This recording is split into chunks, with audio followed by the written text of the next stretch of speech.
They want you to believe the most important event of 2026 happened somewhere else. They want your eyes fixed on the obvious, on headlines engineered for emotion, on conflicts designed to dominate attention, not understanding.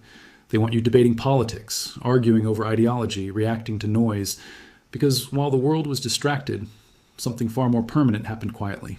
No explosions, no emergency meetings broadcast live, no breaking news banners screaming across your screen. Just a decision, a calculation, a shift so subtle that most people missed it entirely. But this single move altered the chemistry of the global financial system, not gradually, not theoretically, structurally. While the algorithms were arguing about geopolitics, something happened in Mumbai that made everything else look like a sideshow, and once you see it, you cannot unsee it. The mainstream story is simple, comforting even. They are calling it routine diversification. They are calling it portfolio rebalancing. They are calling it a standard risk management adjustment, words designed to lower your guard. Because if they called it what it really is, it would force uncomfortable questions, questions the current system cannot answer without exposing itself. So they softened the language. They buried the implications. They reframed the motive. But motives don't matter. Effects do. And the effect of what India just confirmed is not small, temporary, or reversible. It is foundational. For decades, there was one assumption that held the entire global financial structure together. Not trust, not cooperation, not even growth. Assumption. The assumption that certain assets were untouchable, that certain instruments were beyond question, that some promises were so solid they didn't need to be examined. That assumption is now broken. And once an assumption breaks, everything built on top of it becomes unstable. This wasn't a panic sale. It wasn't profit-taking. It wasn't about liquidity needs. Those explanations only make sense if you believe this was reactive. It wasn't. It was deliberate, measured, and timed with surgical precision. The Reserve Bank of India is not impulsive. It is not experimental. It is not reactionary. Historically, it is one of the most conservative financial institutions on the planet. When an institution like that makes a move like this, it is never about the present. It is about what they see coming next. Here's the detail no one wants to discuss. This wasn't about yields. It wasn't about returns. It wasn't about inflation hedging. It was about confidence, or more accurately, the loss of it. Not a headline-level loss, not a market sentiment wobble, but a structural loss of confidence in the idea that certain financial promises can still function as anchors for the global system. That's the part that breaks the model, because the system only works as long as everyone agrees not to question it. The moment a major player decides to question it quietly, without drama, without warning, the system doesn't collapse immediately. It cracks. Hairline fractures appear first, invisible to the casual observer, ignored by those who benefit from denial. But cracks don't heal on their own. They spread. What makes this moment different isn't the size of the move. It's the signal embedded inside it. A signal understood instantly by every central bank analyst, every sovereign risk desk, every institutional allocator who knows how to read between the lines. This was not a vote of no confidence spoken aloud. It was something far more dangerous. A vote of no confidence executed silently. Here's why that matters. For years, the global system operated on an unspoken hierarchy of value. Some assets were considered risk-free. Others were priced relative to them. This hierarchy allowed the entire machine to function smoothly. Pricing, collateralization, leverage, settlement. Remove the top layer, and everything below it must be repriced. Not theoretically, mathematically. And that repricing is already underway. You won't hear this explained clearly on mainstream financial television, because acknowledging it would require admitting that the old frameworks no longer apply, that the models are outdated, that the assumptions feeding them are broken. And once you admit that, the question becomes unavoidable. If the foundation is no longer stable, what exactly are we standing on? The most revealing aspect of this event is not what was sold, it's what it was replaced with. That decision tells you everything about how risk is now being perceived at the highest level. Not political risk, not market volatility, systemic risk, the kind that doesn't announce itself with crashes, but with slow, irreversible shifts. This is why the language around this move feels intentionally dull, because dramatic language would draw attention, and attention would force explanation. Explanation would expose the logic, and the logic would make people uncomfortable. So instead, they tell you it's normal. Routine, technical, boring. Nothing to see here. But history doesn't move during loud moments. It moves during quiet ones. Moments when decisions are made behind closed doors by people who done to need your approval. Only foresight. This was one of those moments. And it marks the beginning of something much larger. Not a crash, not a collapse, a transition. One that most people will only recognize after it's already too late to react. What India just did is not an isolated event. It is a signal flare. And other institutions saw it immediately. They understand what it implies. They understand what it precedes. and they are already adjusting, quietly. Because in this phase, silence is strategic. The global system isn't ending overnight. It's being reweighted, piece by piece, decision by decision. And every reweighting reduces the role of what once sat at the center. That center is no longer unquestioned. And once something loses that status, it never fully regains it. This is why the next phase won't look dramatic at first. It will look technical, incremental, data-driven. Until suddenly, it isn't. Until suddenly, the old assumptions stop working altogether, and people start asking questions they should have asked years earlier. But by then, positioning will already be set. And the institutions that moved early won't need to explain themselves. They'll simply watch. This is only the beginning of the story. Because to understand why this move matters so much, you need to understand what it breaks and what replaces it. And that requires looking deeper into the mechanics the public is never shown. That's where this goes next. To understand why this moment matters, you have to stop thinking like a trader and start thinking like a system architect. Markets react, systems adapt. And what just happened was not a reaction, it was an adaptation. For decades, global finance operated under a simple illusion that liquidity equals safety. As long as something could be bought or sold instantly, it was considered stable. As long as markets were deep, confidence was assumed. But liquidity is not trust, and volume is not belief. They only mask doubt until they don't. The real backbone of the modern financial system was never money itself. It was collateral. Promises stacked on promises, each one validated by the assumption that the layer beneath it was unquestionable. When one layer becomes questionable, the entire structure begins to hum with instability. Not collapse, hum. A vibration that only insiders recognize. This is why the move you're seeing now doesn't look chaotic. It looks calm, orderly, almost boring. Because panic is what happens when the public reacts. This is what happens when institutions act before panic becomes necessary. The Reserve Bank of India did not wake up one morning and decide to diversify. That word is a placeholder. What actually happened took years of internal modeling, stress testing, and scenario planning. They weren't asking, what happens if markets dip? They were asking, what happens if confidence never comes back? That's a fundamentally different question. And it leads to fundamentally different decisions. At the institutional level, risk is no longer defined as volatility. Volatility can be hedged. Volatility can be priced. Loss of credibility cannot. Once an asset is questioned at the sovereign level, no amount of yield can compensate for that doubt. Yield becomes irrelevant if repayment is no longer assumed. This is the shift most people don't grasp. The system is not repricing risk. It is repricing belief.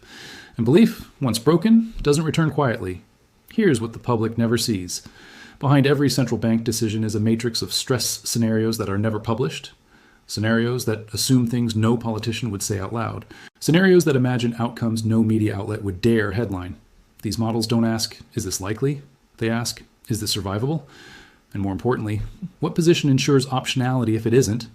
Optionality is the true currency of power, the ability to move when others can't, to pivot when others are trapped. India's move was about preserving optionality in a world where traditional anchors are becoming liabilities. One of the most dangerous myths still circulating is that systems fail loudly. They don't. They fail administratively, through memos, through reallocations, through subtle policy shifts buried in technical language. By the time the public notices, the real decisions are already years old. The reason this moment feels confusing is because it doesn't fit any familiar template. It's not inflation panic. It's not deflation fear. It's not a currency crisis. It's a trust transition. And trust transitions are the rarest and most disruptive shifts in financial history. Historically, when trust erodes at the sovereign level, three things happen in sequence. First, institutions reduce exposure quietly. Second, liquidity begins to behave strangely. Third, volatility appears where models said it shouldn't.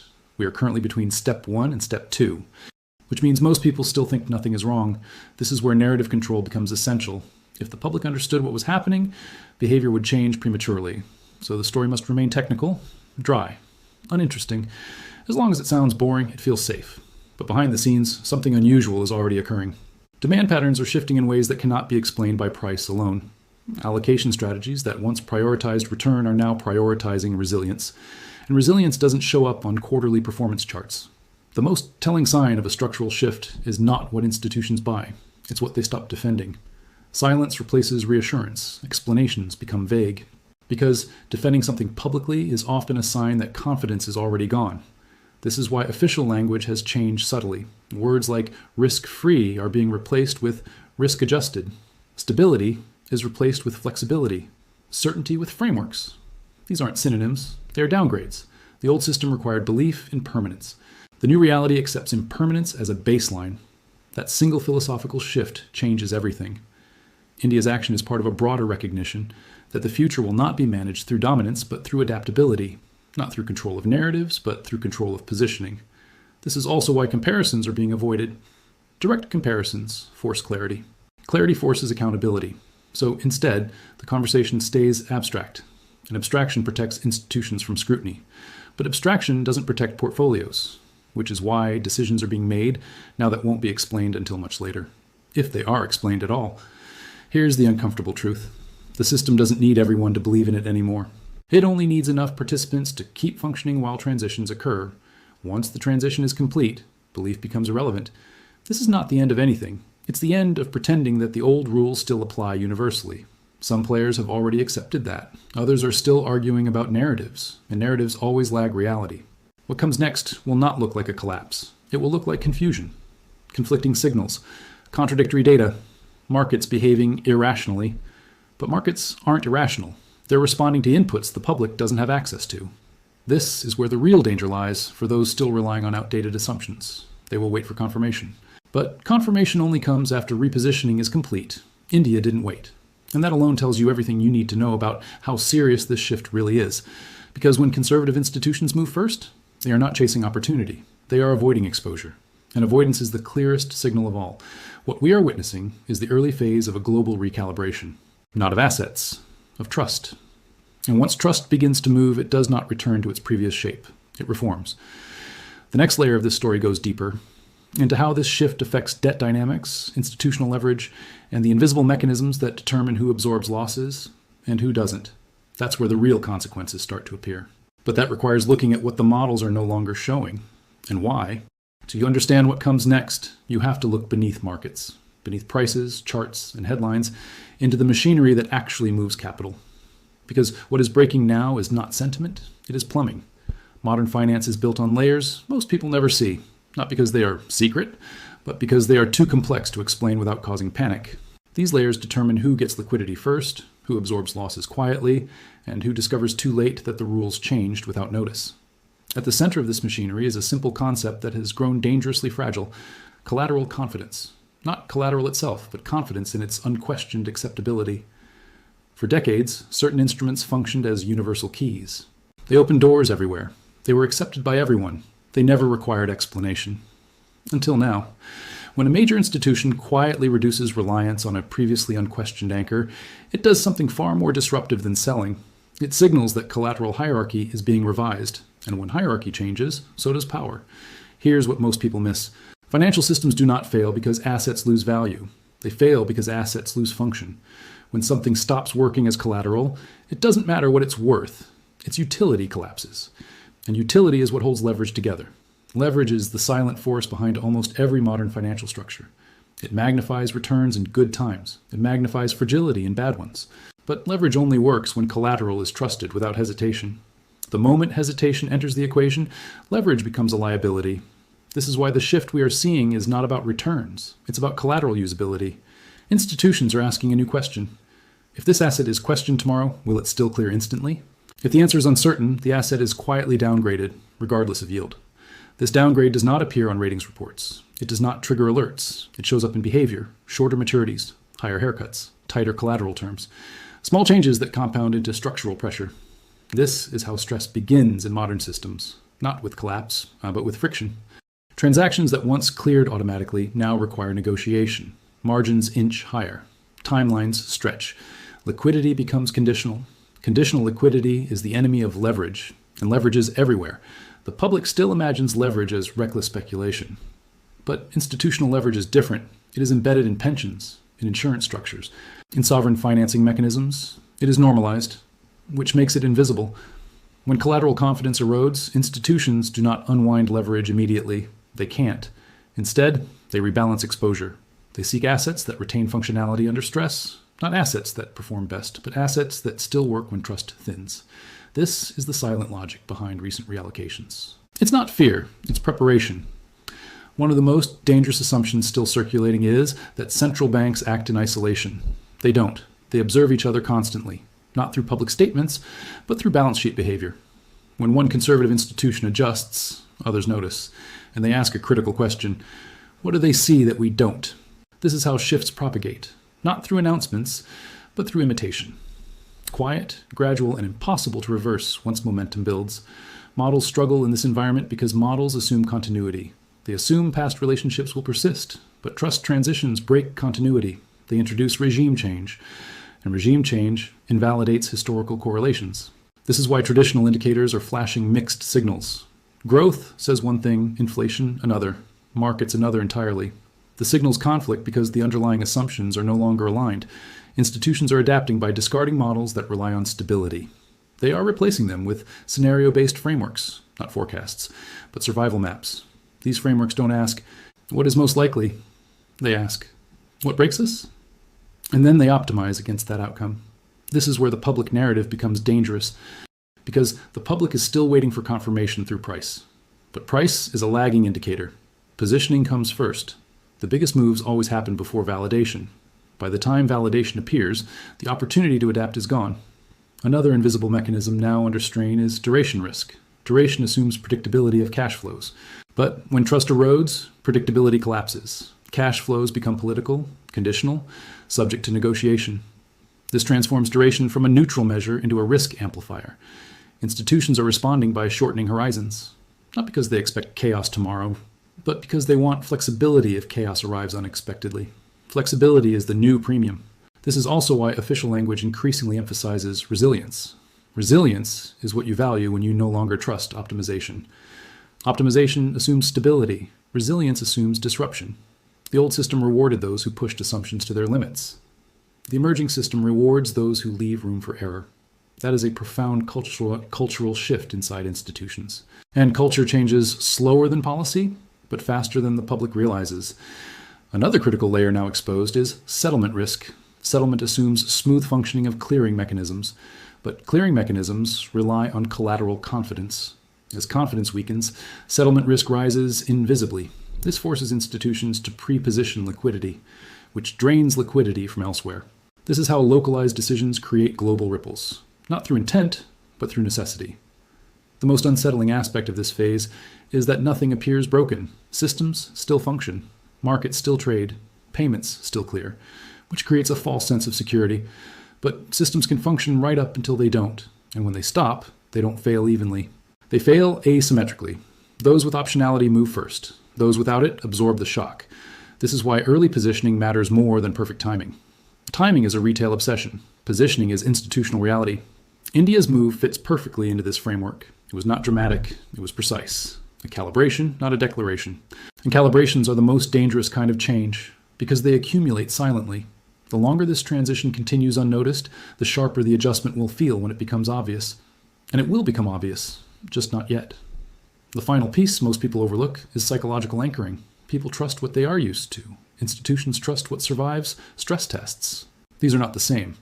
As stress scenarios evolve, trust migrates. Slowly at first, then suddenly. We are approaching the phase where explanations will stop making sense, where official reassurances will sound repetitive, where anomalies become frequent. This is not because the system is broken. It's because the system is changing faster than narratives can update. And when narratives lag too far behind reality, credibility collapses. That collapse does not happen all at once. It fractures. This is the danger zone, the phase where everything looks fine, but nothing behaves as expected. The final stage of this story is not about markets. It is about consequences. Who bears adjustment costs? Who preserves optionality? Who realizes too late that safety was assumed, not guaranteed? That is where this leads. But that is not yet the end. Because understanding consequences requires confronting the part no one wants to talk about, responsibility. And responsibility only becomes visible after repositioning is complete. That reckoning is still ahead. And it is where this story finally resolves. Every system eventually reveals its true cost, not during its rise, not during its period of dominance, but during its transition. That is where we are now, not at the collapse of the old order, but at the moment it quietly admits it can no longer carry the weight it once did. The mistake most people make is assuming that endings are loud. They imagine sirens, emergency meetings, dramatic announcements, visible panic. But real systemic endings don't look like chaos. They look like administration. They look like paperwork, like reallocations, like silence. What India did was not a protest. It was not defiance. It was acceptance. Acceptance that the world has moved into a phase where old guarantees are no longer sufficient. And acceptance is far more dangerous to a system than opposition. Opposition fights the system. Acceptance moves past it. The global financial architecture was never designed to be eternal. It was designed to be trusted. That trust allowed it to scale beyond anything humanity had ever attempted before. Trillions upon trillions in obligations, promises, derivatives, guarantees, all balanced on belief. Belief that tomorrow would look enough like yesterday. Belief that repayment was not a question. Belief that the center would hold. But belief is not immutable. It erodes when reality changes faster than narratives, and reality has been changing for years. At first, the cracks were dismissed. Then they were explained away. Then they were reframed as temporary anomalies. Now they are being planned around. That is the final stage before replacement. India's decision did not create this transition. It confirmed it. And confirmation is what turns theory into policy. From this point forward, the system does not unravel evenly. It redistributes stress. Some actors will absorb more than their share. Others will quietly step aside before pressure peaks. This is not unfair. It is structural. Every financial system ultimately answers one question. Who pays when assumptions fail? For decades, the answer was diffuse. Losses were spread, delayed, monetized, socialized. That option is narrowing. The ability to absorb losses depends on credibility. And credibility depends on restraint. Those who exercised restraint early will retain flexibility. Those who relied on the assumption of endless accommodation will not. This is the uncomfortable truth no public institution can say out loud. Not everyone will be protected this time. Not because of malice, but because protection requires capacity, and capacity is finite. The reason this transition feels so disorienting is because it is not ideological. It is mechanical. There is no villain, no hero, no singular decision maker. Just constraints asserting themselves. Constraints always win. They don't negotiate. They don't compromise. They enforce. The old system optimized for growth. The emerging system optimizes for survival. That one shift changes everything. Growth systems reward leverage. Survival systems punish it. Growth systems assume liquidity. Survival systems hoard optionality. Growth systems celebrate efficiency. Survival systems value redundancy. This is why so many strategies that worked flawlessly for decades are now underperforming. They are optimized for a world that no longer exists. The Great Reset was never a meeting. It was never an agreement. It was never a declaration. It is a process. And processes don't ask permission. India's move sits squarely inside that process. A reweighting of trust, a reassessment of exposure, a refusal to assume permanence where none exists. This does not mean catastrophe is inevitable. It means complacency is. The next phase will be defined by differentiation, not between countries, not between currencies, but between those who understand optionality and those who mistake familiarity for safety. Safety is not what feels stable. Safety is what functions under stress. Most people won't realize the difference until stress arrives. Institutions already do. That's why their behavior has changed, even if their language hasn't. That's why explanations sound circular. That's why reassurances feel hollow. Language always lags behavior. By the time language catches up, behavior is already locked in. The most dangerous position now is certainty. Certainty that this has always worked. Certainty that they won't let it fail. Certainty that there's no alternative. Those certainties are relics. And relics are preserved, not relied upon. What replaces the old center will not look like a single anchor. It will look fragmented, plural, redundant, messy, but resilient. This is not deglobalization. It is decentralization. A subtle but critical difference. Power is no longer concentrated in one unquestioned asset, institution, or promise. It is distributed across systems that can fail independently without taking everything down with them. This is not elegance, it is insurance. The cost of this insurance is lower growth, higher friction, and constant adjustment. But the benefit is survivability, and survivability is now the priority. For individuals, this phase will feel confusing. Signals will contradict each other. Experts will disagree publicly while repositioning privately. Confidence will oscillate. This is not accidental. It is what transition looks like from the inside. The public will search for a single moment to mark the change. There won't be one. Historians will argue about dates, analysts will debate causes, but those who acted early will not need validation. They will already be positioned. The Great Reset is not coming. It is already underway. Quietly, administratively, irreversibly. India did not start it, but by acknowledging it through action, not rhetoric, it made one thing undeniable. The age of unquestioned financial faith is over. What comes next is not collapse, it is consequence. And consequences are always uneven. They reward preparation. They punish assumption. They expose the difference between confidence and dependency. This is the final truth of this story. Systems do not fail when they are attacked. They fail when they are outgrown. The world outgrew the old assumptions. Some recognized it early. Others are still arguing about narratives. Narratives will not protect portfolios. Narratives will not preserve optionality. Narratives will not absorb losses. Only positioning will. That is why this moment matters. Not because it is dramatic, but because it is decisive. The reset is not a reset of value. It is a reset of belief. And belief, once reset, never returns to its previous form. This is where the story ends. Not with panic, not with resolution, but with clarity. The system did not betray anyone. It simply reached the limit of what belief alone could sustain. And now the world moves forward. Not on faith, but on consequence.